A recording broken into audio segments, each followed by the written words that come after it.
than hard work, persistence, and patience to succeed, you need one of these lucky belt buckles like I got. Rub it once a day, and you could wind up just like me. It's Late Night with David Letterman. Tonight, Betty Davis, Al Green, and sportscaster Marv Albert. Plus, Paul Schaefer of the band. And now, a man who won the coveted green jacket with an astonishing chip shot in a sudden death playoff in Augusta, David Letterman.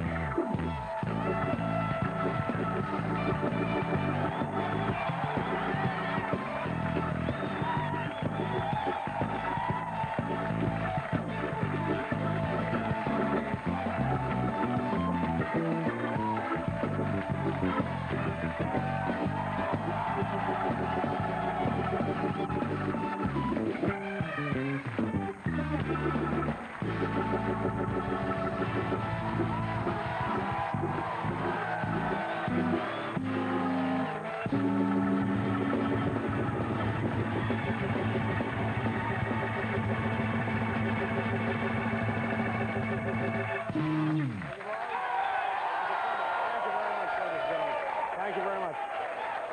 Thank you. Oh, here's a little something I picked up in Las Vegas. You do this. You kiss your thumb, and then you... There you go. One of those. That means $1,000 marker, please. No, that's this. That's $1,000 with chips. This is... I don't know what that is. But try it hitchhiking next time. See what happens. There you go. I feel like $1,000,000. I had a great night last night. Here's what I did. I raced home right after the show. I got really, really drunk. And I take my TV apart, and I just gut it. And I turned it into a terrarium. It's beautiful. It's just, I've got little cactuses and... Former Reagan Secretary of Labor, Ray Donovan, today or yesterday was found not guilty of fraud. Of course, he was found not guilty of fraud by a New York jury. So that verdict will go into the record books with an asterisk next to it because it's... PTL Club is in more trouble. Jerry Falwell now is saying that if the PTL Club does not come up with $3.2 million by the weekend, God will make him get a real job. So he's terrified.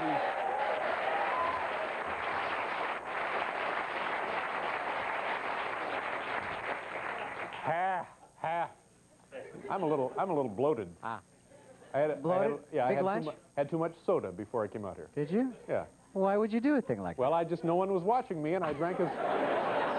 You see, I turn around just for a minute. I turn away for a second. I know, that's right. Somebody's got to watch me every damn minute. Every minute of the day. And well, now I'm paying the price, and yes. I'm sorry. Well, have a big burp and just get it all. Oh, I would never do something like that to our wonderful studio audience, not to mention the hundreds of home viewers.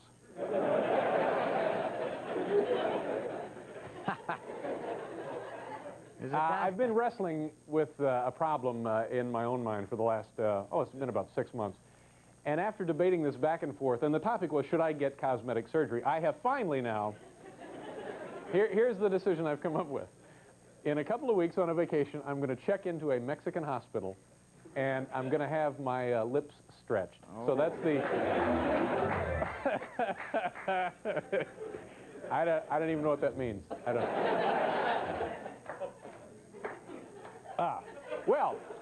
Look at this show. I'm telling you, I came in here and I saw this lineup for a program tonight, and I assumed I was in the wrong studio. Yeah. It's Al Green, and by the way, the song that you did in rehearsal is the song we're going to hear later, I hope? Yeah. Oh, unbelievable. Yeah, it'll be a knockout. Al Green is here. Marv Albert is here, also doing a song tonight.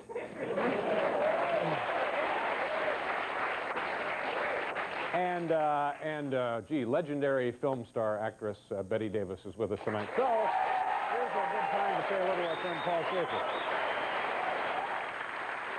Thank you very much. Thank you. David, is Jerry Vale back again today? Oh, no, I forgot Jerry Vale. You know, Jerry Vale's a very nice man. He is a lovely guy. We got to know him in Las Vegas. We just got back from Las Vegas over the weekend. We had a great time out there, and the people were very nice. You know what I miss about Las Vegas? Showgirls. Yeah, bevies of showgirls everywhere starting you to go. miss them now. Fabulous babes. It's Wonderful. great to work with showgirls. Yeah. But you know, when we work with showgirls, we don't degrade them. We don't portray them No, as of course bimbos. we don't degrade them. We glorify. We exactly. glorify the female form. I mentioned while I was in Las Vegas, NBC was nice enough, or silly enough, depending on how you look at it, to rent this house for me to live in while we were out there. And it turned out to be where Steve and Edie live. And I have proof. Look, I stole some notepaper off their nightstand. There it is. This is from Steve and Edie's house in Las Vegas. Can you see that down there? This kind of cosmic, mystical presence of Edie Gourmet. There she is. Yeah, very nice. Did you take good care of the house? Yeah, I did, but you know, if you're watching, and why wouldn't you be watching, you're losing the wallpaper in that place is coming off in sheets, seriously. I don't know if your neighbor's got a leak, I don't know what it is, but the wallpaper literally is folding over itself, falling onto the floor in that dump you guys live in. Well, I know it. Huh? Blame it on the bossa nova, I think, is the explanation. Good idea, Paul. Yeah, and thank you. Ooh. Too much soda. Ooh, now, and now I just spit a little something. I'm sorry. Betty Davis will be out here in a minute. Yes, I don't want her to know that. Spitting. Sorry about that. Okay. Let's do our top 10 list. Tonight, from the home office in Scottsdale, Arizona, the category Top 10 Suggestions for Getting the Mets Out of Their Slump. The New York Mets, last year world champion, this year are struggling a little bit. Okay, top 10 suggestions for getting them out of their slump. Here we go, number 10. No longer allow fans to pinch hit. Good idea. Number 9, install helpful arrows pointing way to next base. Number 8, have Mookie challenge anger at parents who named him against opposing pitchers. Number 7, have organists play something besides I'm a Loser when Mets take the field. Number 6, convince Darryl Strawberry there's nothing unmanly about using a glove.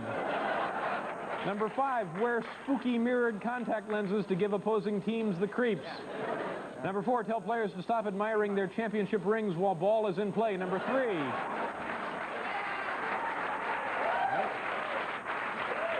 3, pitchers should stop taking signals from stadium vendors. Number 2, phase out traditional dugout sluts. And number 1, eliminate pep talks from Rex Reed. That'll do it.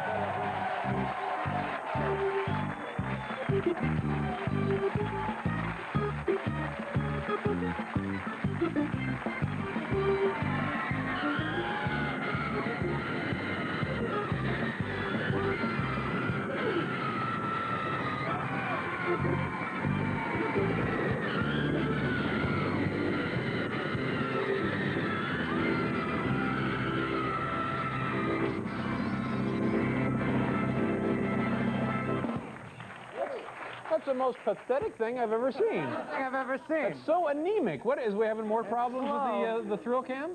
Last night it was busted, and tonight it's just barely moving. It's tired. Well, thank God this is still working. There you go, Paul. There,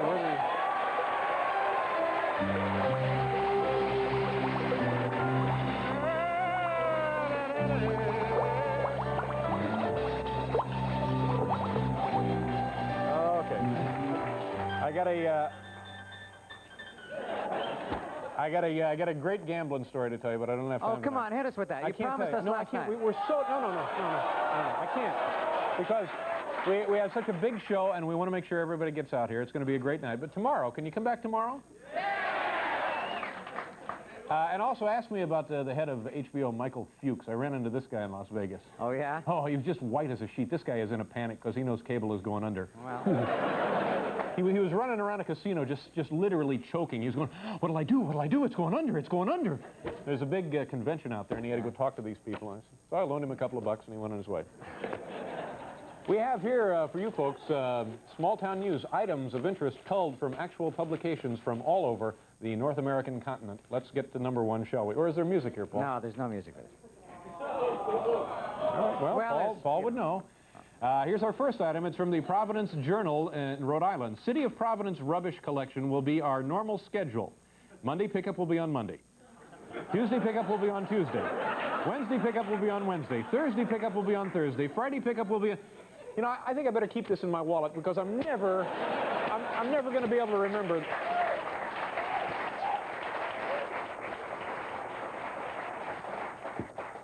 Number 2, this is from the Thrifty Nickel in Northern Virginia.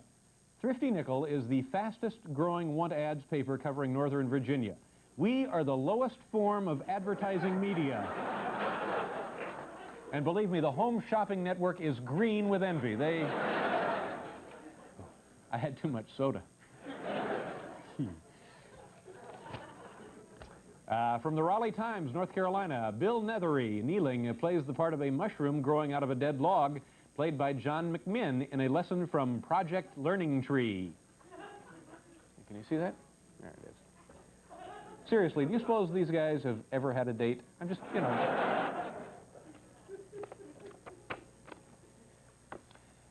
From the Chicago Tribune, boy, there's a small-town newspaper. Entries are being accepted for the 8th annual Let's Get Snapping contest. Entries can be color or black and white and must be taken at the Cedar Park Cemetery or in the Cedar Park Funeral Home. Rules, however, specifically prohibit shots of a corpse posed with a beer can in its hand. So, did you folks see this?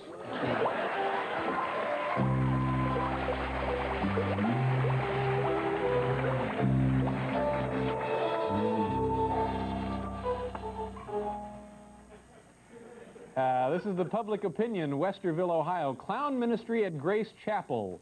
Pockets the Clown will be the special host for Junior Church every Sunday in May. Pockets is Central Ohio's first professional clown ministry. First professional clown ministry? Well, geez. Apparently this guy has not been reading the newspapers lately.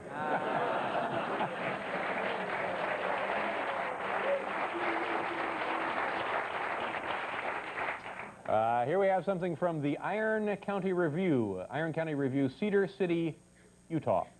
1966 Ford milk truck. Something seriously wrong with engine, possibly. Make an offer.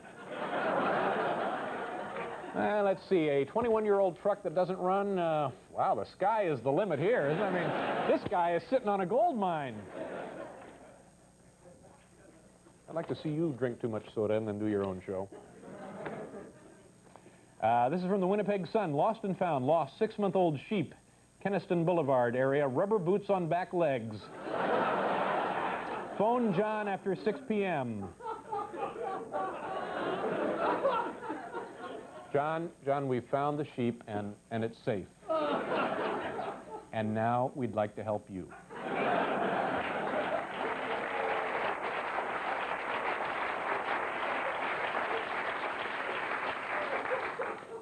This is from the University Herald North Central Outlook, Washington State. We apologize to our readers and the Bethany Lutheran Church for a typo, which appeared in last week's issue, 8:30 to 10 a.m., Easter breakfast, no resurrections necessary. They call it a typo. I call it a miracle.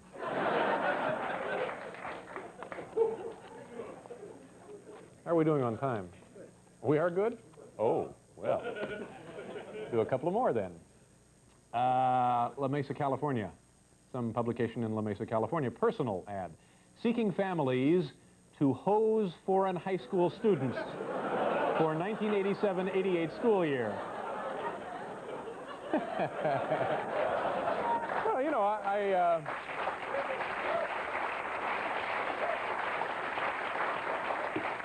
if you're going to pay their way over, you might as well have a little fun with them, huh?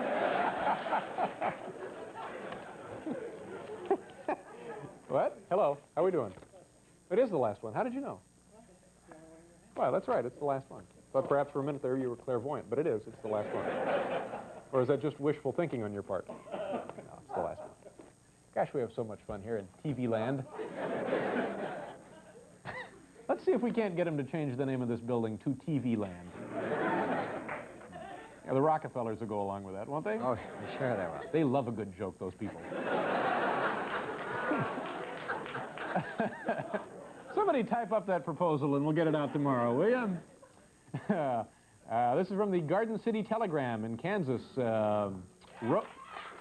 It's an ad for a rototiller and operator. $7 an hour for soft, $15 an hour for hard. Coincidentally, these are the same rates offered by Joan Collins. Thank you very much, ladies and gentlemen. Albert and Al Green. Come on back.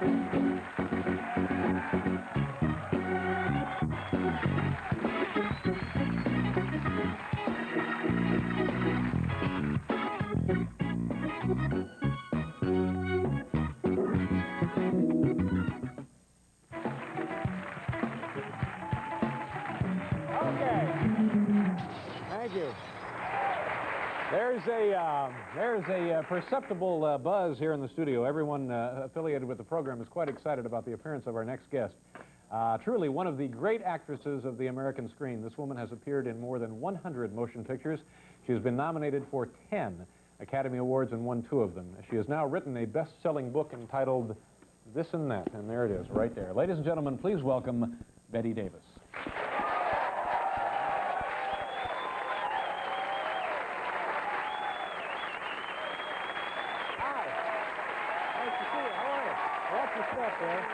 You okay? Okay. You all right?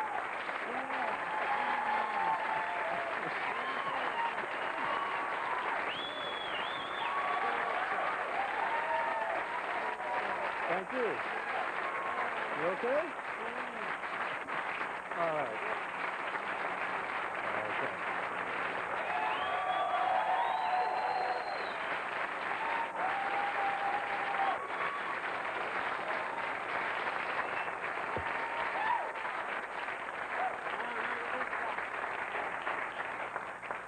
Fasten your seatbelts. It's going to be a bumpy night.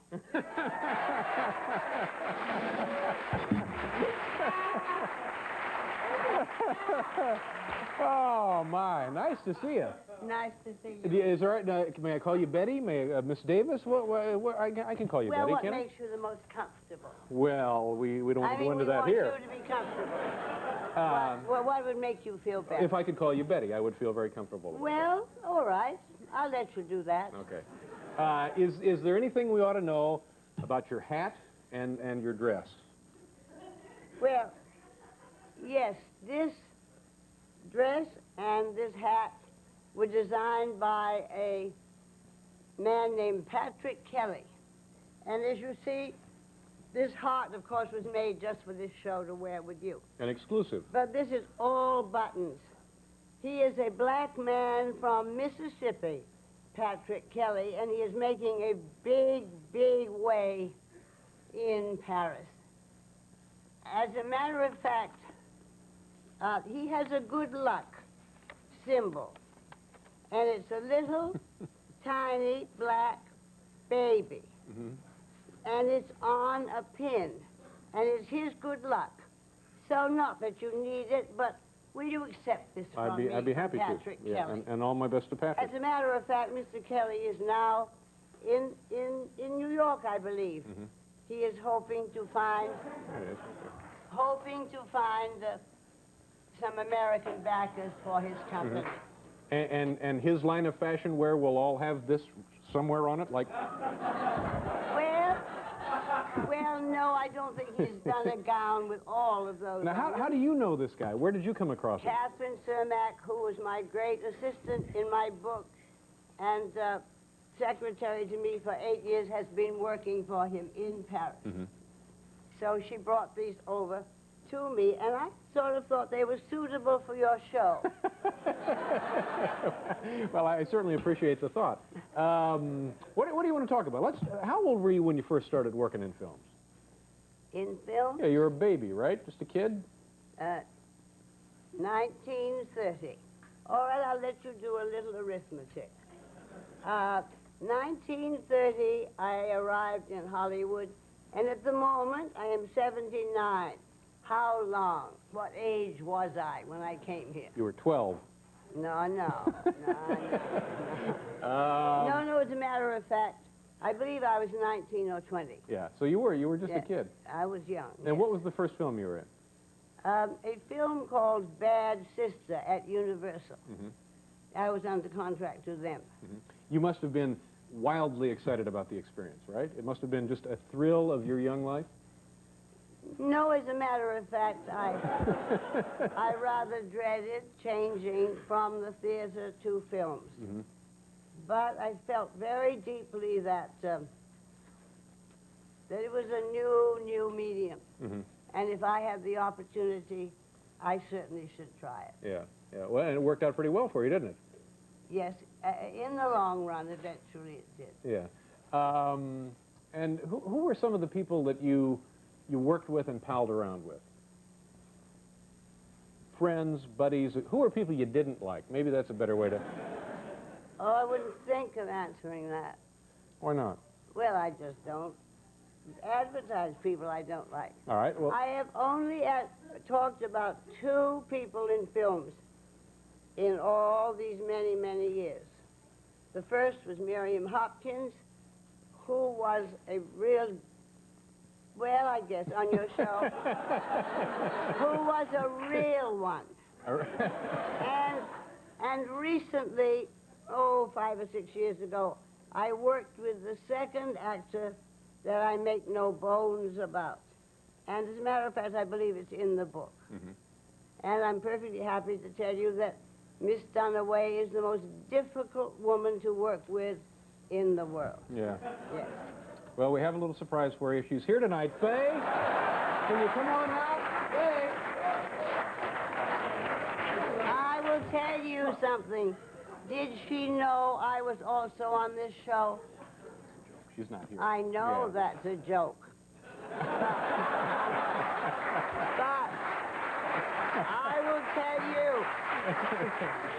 I will tell you, if Miss Dunaway knew I was on this show, she would not be on this show. Well, we don't want to spend the rest of our time here. But no, just as give a me... matter of fact, I came out here to sell a book. Ah! You mustn't forget that. Yes.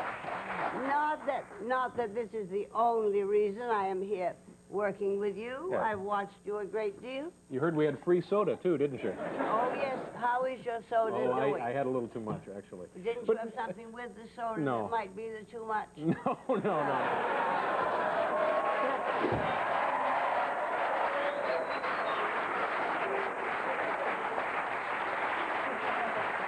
Think you're pretty smart, don't you? Well, I never given a lot of thought to that. But if you say I am, marvelous. I will remember it. All right, before we move on, give me just a hint at what might have been the source of the friction between you and Faye Dunaway, just without any elaborate explanation. Just that it was impossible. Oh. She was not professional. You would sit in the heat in Denver at 110 degrees and wait for her for 20 minutes for every shot. Ends up, it's too long a story. Yeah. It goes Okay. on All right. and All right. on and Well, on. I appreciate your candor on And that. I am not the only one who feels this way. Yeah. Okay. This is sort of mutual. All right. Yeah. Let's talk one more about one other person, then we'll talk about the book and other aspects of your life. In looking through all of these photographs in the book, and I'm still delighted at the photographs because you're an absolutely stunning woman. But there's one very nice picture in there with you and Ronald Reagan. Now, what was he like to work with? Well, Ronald Reagan, we sort of called him Little Ronnie Reagan. And he was a contract player at Warner Brothers, and I was. And I think the one time I worked with him was Dark Victory. He was my very rich Long Island beau. Yes. So what do you want me to go on? On from there? Well, was he nice? Did he have any Very nice. trouble very with nice. his memory in those days? Very nice. His lines? All right. Well,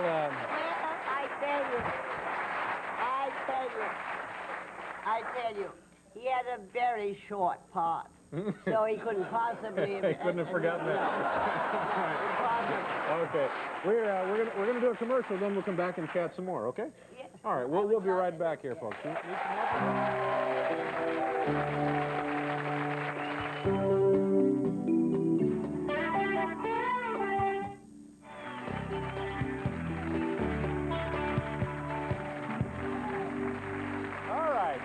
Back here with Betty Davis. May I take over for one Sure, more go right second? ahead. I'll be careful not to do too much. But Catherine Cermak, this book is dedicated to her, my wonderful assistant for 8 years. And she is on the back cover with me. You want to show the And picture? so I would like to show the back. I'd like to show the back. There is Catherine Cermak. Yeah. My, as you How did you know, two get reading together? the book, she was my lifesaver. How did you get together? From an agency, Talent agency? talent agent. Yeah. I don't know what kind of, yes, I suppose secretarial type agency. Oh, I see. She came in as a temporary to help? No, she just came in for an interview. I see. And been about with you ever 8 since? or 9 years ago. What is your... Now she lives in Paris and has gone on with her life. But she was a friend indeed. Yeah. Friend indeed. What is your day like now? What time do you roll out of bed in the morning? Well, I wasn't conscious of rolling.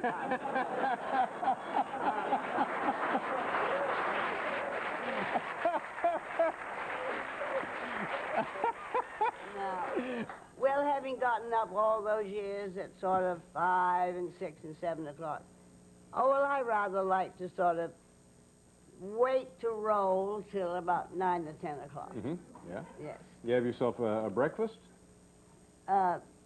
Well, hopefully there's somebody there who will help me with that. A lot of the time, of course, not with the way things are today. Yes, very hard to find people. Oh, I know. But it's hell.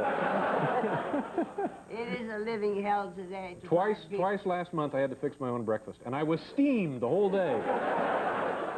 Well, what about your dinner? That's worse. Yeah, dinner is a problem. I fix my own dinner as well.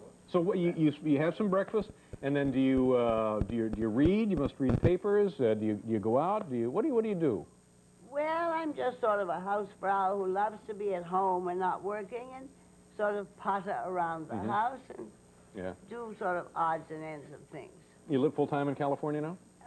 Yes, when I'm not working, I do. Yeah, yeah. And why? This is the third book, I guess, that you've written, right? Yes, the first was an autobiography, The Lonely Life. And the second was a book called Mother Goddamn, which was totally about my career. And then this and that. Yeah. Well, and why, after 2 books, you must have felt like you wanted to, other things you had to say, right? This book was inspired by the hope that if I told people how well I recovered from a stroke, that it would encourage many people to know they will someday be all right again. Of course, my terror was I would never, never work again. And that was my life. And I did, and I am.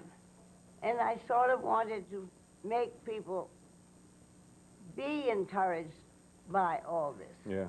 Those, I'm guessing, obviously were your darkest, lowest hours when you were thinking, well, this could be it for me. I may not be able to do the things that I used to do without even batting an eye. I have to say, to have a stroke 9 days after a mastectomy was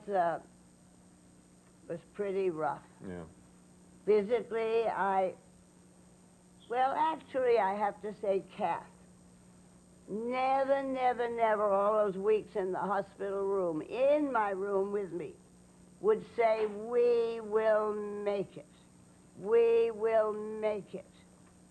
And, well, the help that was to me, there is no way. Yeah. That was a real backup for me. Terrific. Yeah. Well, good for you, and now you hope to pass some of that strength and encouragement along in the book. Well, hopefully it will encourage people, yes. Yeah. Let me ask you, but you're still smoking here. Now, what's the deal on that? How long have you been smoking? Well, I wouldn't have any career left if I didn't smoke, I don't think. Let me ask you about the trick in the movie with the guy lighting the 2 cigarettes and passing one back to the babe. Oh, yes, Paul thought of that. Henry that was his actual idea? That was his actual idea. Yeah. He was getting so all mixed up, lighting his and lighting one for me, and he suddenly said, why don't I light 2 at once? Yeah, yeah. Isn't it funny how something like that will be remembered? Oh, yeah, that's remembered always. Yeah, that's like a kind of a big-time stud thing to do now, isn't it? Yeah. Well, it certainly was after he did that. Yeah. It became a very, very come-on gesture. Yeah, yeah, very nice. Did you get along well with that man? Paul, yes, one Yeah. of my great friends is actors. Yeah. George Brent was his name? That was like your favorite leading man? That was his first name? I acted, played with so many different actors. Mm-hmm. George was a very great friend, but even he will admit, if he was sitting here, acting was not his passion. Mm-hmm. No, he was not a serious actor, but I did work with him many times. Yeah, yeah. But Warner Brothers never teamed anybody. They made you carry a film on your own. Right. If you could. Like Metro had teams. Mm-hmm.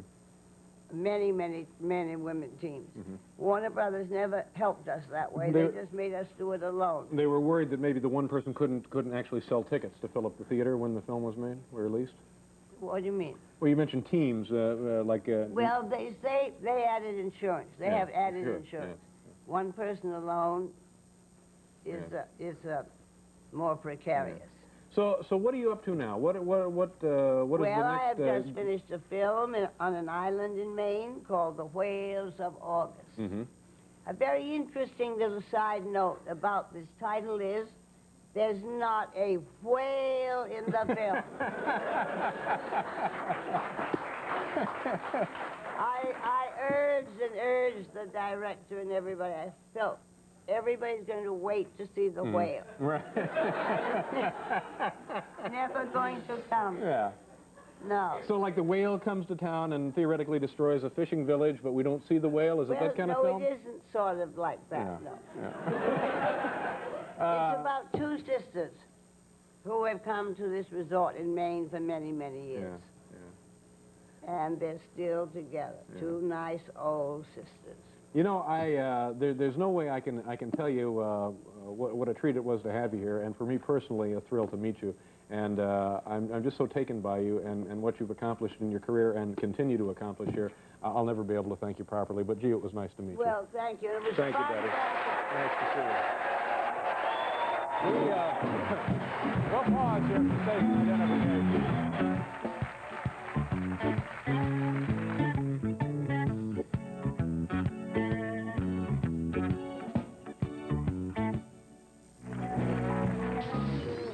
Thank you very much.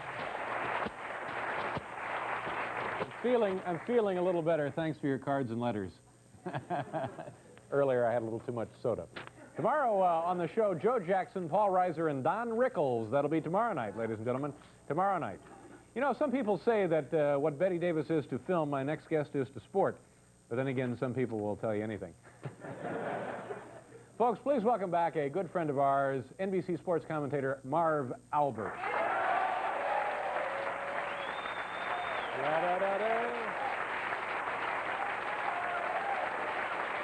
Marv, how you doing?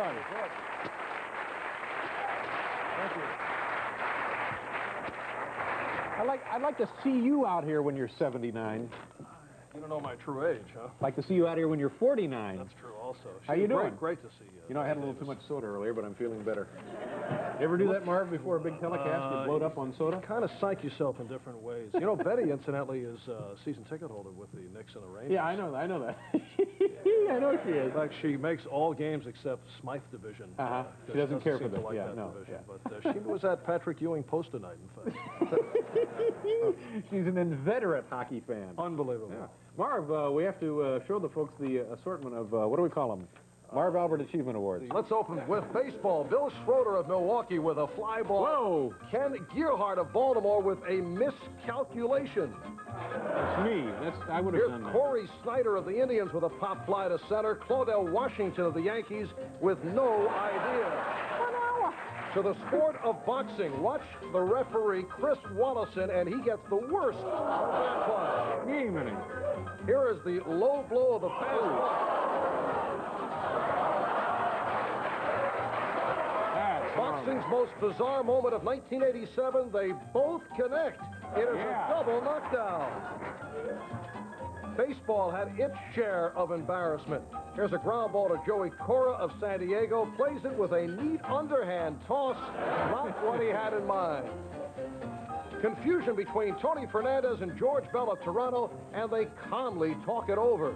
Yeah. Brian Downing of the Angels with a line drive foul right at the television cameraman. Oh! But he's tough. He hangs right in. Now keep an eye on the catcher, Chris Bando of Cleveland, on the attempted steal, a bit off the mark. To the wild and wacky in hockey, Gilbert DeLorme of Detroit checked into the Edmonton bench, and they refused to let him get out. Here is Anton Stastny on a breakaway. Ulf Samuelsson of Hartford trying all he can to no avail. Now, before the puck is dropped, before the opening face-off, before the game gets underway, Montreal and Quebec are going at each other. How about Jay Miller of Boston? A bit upset. Now, watch this. Things just not working out for Jay. Some sensational shots in basketball. Julius Erving from out of bounds with a fling, and it goes in. Whew. How about this heave by 15-year-old Jason Freeman in a pickup game? And then there was Mark Bailey of Heath, Ohio, with one of the wild shots of the year.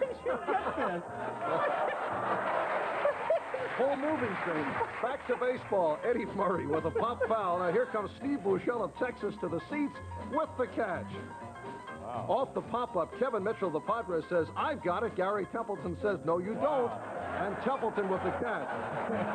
Giant pitcher Roger Mason with an apparent base hit, but Andre Dawson is able to gun him down.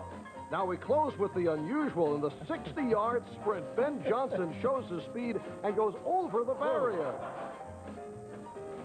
Yannick Noah with the shot off the post, but Andres Gomez with a nifty return. Darryl Thomas of Indiana with an attempted in-bounds pass, giving a facial. And Portland Trailblazer VP Harry Glickman with an awards presentation before a Portland game. The all-time scoring record for the Portland Trailblazers was 9,702. 9,000. Let me look. And there you have it. Good to see you. Have a good summer. We'll be right back with Al Green.